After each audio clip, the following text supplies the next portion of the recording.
Right, hello guys, welcome back to another video. Today we're going to be doing a video on 1000 voices. And before we get into anything, I just want to say thank you for the support on the previous videos. This week has been amazing, so yeah, thank you so much guys. Let's get into it. So today I want to talk about 1000 voices. Now, why 1000 voices? Because it got a buff recently. It got a reserve buff, and we'll go over that in just a moment. But mainly, I want to talk about 1000 voices and going to be comparing it to Leviathan's Breath. And the reason why is, well, you'll see shortly, but basically both of these weapons fall into sort of the easy or like lazy DPS category, and 1000 voices was part of that category, but it was also quite a bad weapon. The total damage was kind of bad before, and the DPS was kind of, you know, questionable, and Leviathan's Breath generally did a better job than 1K did, at least before the buff. So today we're just going to explore how the changes have affected things and how these two weapons compare, so you can make an educated choice about which one you want to use in a raid setting if you're just wanting to do some lazy DPS. Obviously, like I said, this isn't going to be as optimal as using like your brand new Edge Transit or Apex Predator, but it's just something you want to use if you're lazy, if you're like a GM or just doing a dungeon for fun or something like that, you know, because you don't have to be optimal all the time, you know, you can have some fun with things. So basically, what did the buff actually do? Well, it raised the reserves by a total of 4 ammo. So if I put on my solar reserves and rally to this flag here on the moon,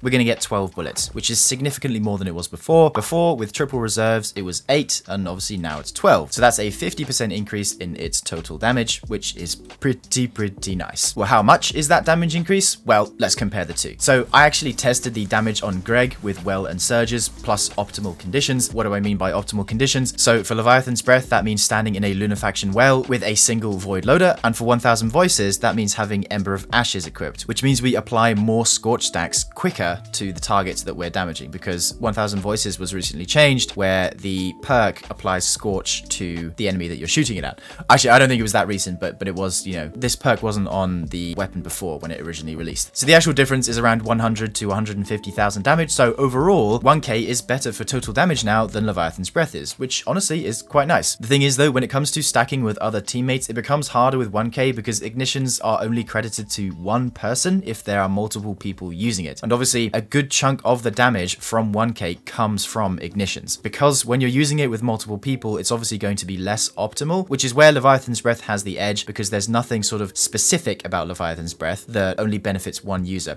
except the sort of volatile proc. The percentage of the total damage that the volatile proc does for Leviathan's Breath isn't nearly as significant as the ignitions are for 1000 voices. If you're in a team scenario and you're kind of choosing what weapon you will want to use, you would be better off using Leviathan's Breath together because of the stacking rules that 1000 voices has. However, that isn't to say that it is a solid option in solo content. Obviously, this video was filmed in Season of the Wish, but if you're joining the game after that and you don't have access to Dragon's Breath, and you may have access to 1000 voices, because honestly, the damage isn't bad from 1000 voices. The thing with 1K though is that it gets its ammo off quicker than Leviathan's Breath does, so you have more time in the DPS phase to kind of supplement that time with something like a Cartesian coordinate, for example, that with Leviathan's Breath you simply won't be able to, because when you run out of ammo with Leviathan's Breath, the damage phase is typically over by that point. So, you know, you kind of have options now, basically. But yeah, anyway, I hope this video shows you that 1K isn't that bad anymore, and in the unlikely event we get particle deconstruction back one day, you'll know what to use. Thanks for watching guys, and I'll see you in the next one. If you made it this far, thank you so much. Your support means the world. And if you're really into the content I create, consider becoming a member of the channel, which not only lets you support me in the best way possible, it also nets you a whole host of awesome perks along with it. A massive shout out to these members up on screen, and I'll see you in the next one. Bye for now, dear viewer.